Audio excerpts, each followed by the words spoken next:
guys, it's Katrina.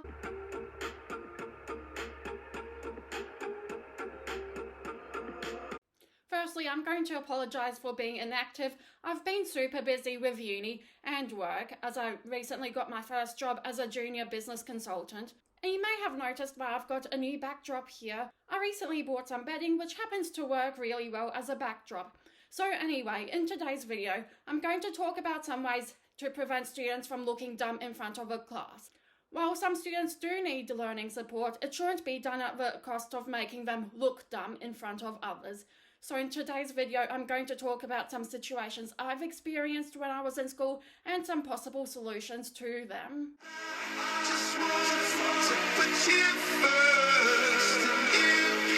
Primary school learning support sessions.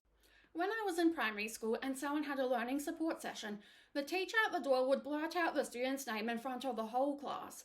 One solution for this would be for the teacher to know the learning support time in advance and tell the student, either while everyone's working at their desks to make it more discreet, or the teacher can tell the student in advance and they leave the classroom when it's time to go, similar to when students know they have a music lesson, only they don't need to tell the teacher when they leave because they would already know about it.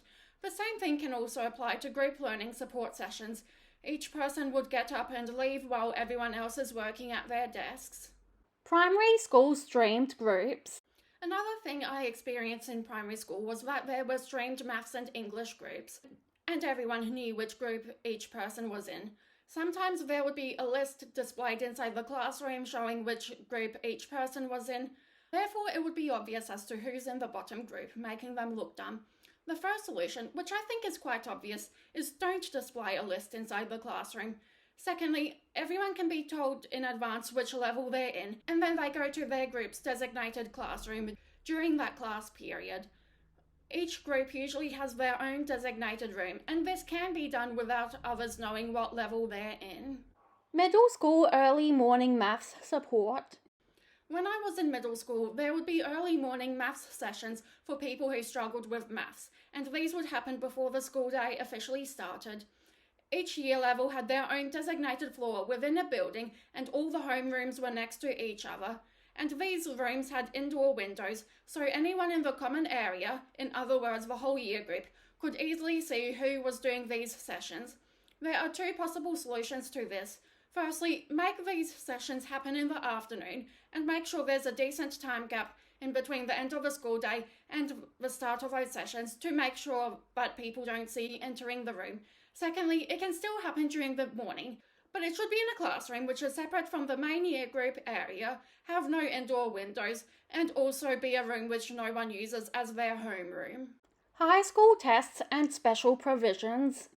When I was in high school and there was a test, the whole class would know who received extra time. Also, before an exam, the teacher would be like, "Can people with special provisions please come in first?" This made me reluctant to receive a diagnosis of my learning difficulties because I felt like if people knew you received extra time, it would make you look dumb. A possible solution to this is having people sitting a test in different rooms. There can be a few classrooms with a mix of people from different classes, and then a separate room reserved for people who have special provisions, and people don't have to know that this room is reserved for people with special conditions. When I was in years 11 and 12, there were assessment periods. Everyone had them on at the same time.